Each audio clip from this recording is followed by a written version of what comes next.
The History tales, जहां हर पल एक कहानी है।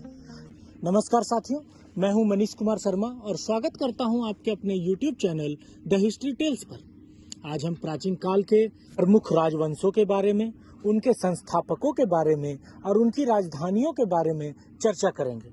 तो आइए बिना देरी किए शुरू करते हैं। भारत के प्रथम राजवंश हर्यक वंश, इसके संस्थापक बिंबिसार थे। इन्होंने अपनी राजधानी राजगृह और पाटलिपुत्र में बनाई थी। हर्यक वंश के बाद शिशुनाग वंश का उदय हुआ। शिशुनाग वंश के संस्थापक स्वयं शिशुनाग थे और इन्होंने अपनी राजधानी पहले पाटलिपुत्र और बाद में वैशाली को बनाया। इसके बाद उदय होता है नंद वंश का। नंद वंश के संस्थापक महापद्मानंद थे। इन्होंने अपनी राजधानी पाटलिपुत्र में बनाई। नंद वंश के उन्मूलन के बाद मौर्य वंश की स्थापना हुई। इसके संस्थापक चंद्रगुप्त मौर्य थे। इन्होंने भी अपनी राजधानी पाटलिपुत्र में ही बनाई। मौर्य वंश का पतन हुआ और उसके बाद उदय हुआ शुंग वंश का। शुंग वंश के संस्थापक पुष्यमित्र शुंग थे। इन्होंने भी अपनी राजधानी पाटलिपुत्र में ही बनाई। शुंग वंश के पश्चात आता है कण्व वंश का शासन। कण्व वंश के संस्थापक वासुदेव थे। इन्होंने अपनी राजधानी पाटलिपुत्र में बनाई। कण्व वंश के पश्चात सतवाहन वंश। सतवाहन वंश के संस्थापक सिमुख थे। इन्होंने अपनी राजधानी प्रतिष्ठान में बनाई। सतवाहन वंश के बाद इक्ष्वाकु वंश का उदय हुआ और इसके संस्थापक श्री शांतमूल थे। इन्होंने अपनी राजधानी नागा और जनीकोंडा में बनाया। इक्ष्वाकु वंश के बाद आते हैं कुषाण वंश। कुषाण वंश के संस्थापक कडफिसस प्रथम थे।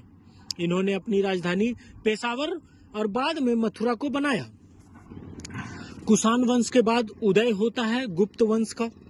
गुप्त वंश के संस्थापक श्रीगुप्त थे और इन्होंने अपनी राजधानी पाटलिपुत्र में स्थापित की। गुप्त वंश के बाद हून वंश आता है। हून वंश के संस्थापक तोरमान थे और इन्होंने अपनी राजधानी सियालकोट में बनाया। हून वंश के बाद पुष्यभूति या वर्धन वंश का स्थापना हुआ। इसके संस्थापक नरवर्धन थे। इन्होंने अपनी राजधानी थानेश्वर और कन्नौज में स्थापित किया। वर्धन वंश के बाद पल्लव वंश का उदय हुआ। पल्लव वंश के संस्थापक सिंह विष्णु थे। इन्होंने अपनी राजधानी कांचीपुरम में स्थापित की। पल्लव वंश के बाद उदय होता है राष्ट्रकूट वंश का। राष्ट्रकूट वंश के संस्थापक दंती वर्मन थे और इन्होंने अपनी राजधानी मान्यखेत में स्थापित की। इसके बाद उदय होता है पाल वंश का। पाल वंश के संस्थापक गोपाल थे और इन्होंने अपनी राजधानी मुंगेर में स्थापित की। पाल वंश के बाद गुर्जर प्रतिहार वंश ने शासन किया। इसके संस्थापक हरिश्चंद्र थे और इन्होंने अपनी राजधानी कन्नौज में बनाई। गुर्जर प्रतिहार वंश के बाद सेन वंश का उदय हुआ और सेन वंश के संस्थापक सामंत सेन थे और इन्होंने अपनी राजधानी राढ़ को बनाई। सेन वंश के पश्चात गढ़वाल वंश का उदय होता है। गढ़वाल वंश के संस्थापक चंद्रदेव थे। इनकी राजधानी कन्नौज में थी। गढ़वाल वंश के बाद चौहान वंश आया और चौहान वंश के संस्थापक वासुदेव हुए और इन्होंने अपनी राजधानी अजमेर को बनाया। चौहान वंश के बाद चंदेल वंश का शासन आया। चंदेल वंश के संस्थापक नन्नुक थे और नन्नुक ने अपनी राजधानी खजुराहो में बनाया। इसके बाद उदय होता है गंग वंश का। गंग वंश के संस्थापक वज्रहस्त पंचम थे और इन्होंने अपनी राजधानी पुरी में बनाई। गंग वंश के बाद उत्पल वंश का उदय हुआ। उत्पल वंश के संस्थापक अवंती वर्मन थे और इनकी राजधानी कश्मीर थी। उत्पल वंश के बाद उदय होता है परमार वंश का। परमार वंश के संस्थापक उपेंद्र थे और इन्होंने अपनी राजधानी धार या उज्जैन को बनाई।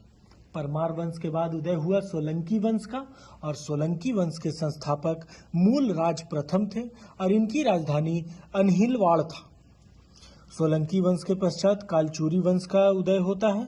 कालचूरी वंश के संस्थापक कोक्कल, जिनकी राजधानी त्रिपुरी थी, और अंतिम वंश चोल वंश।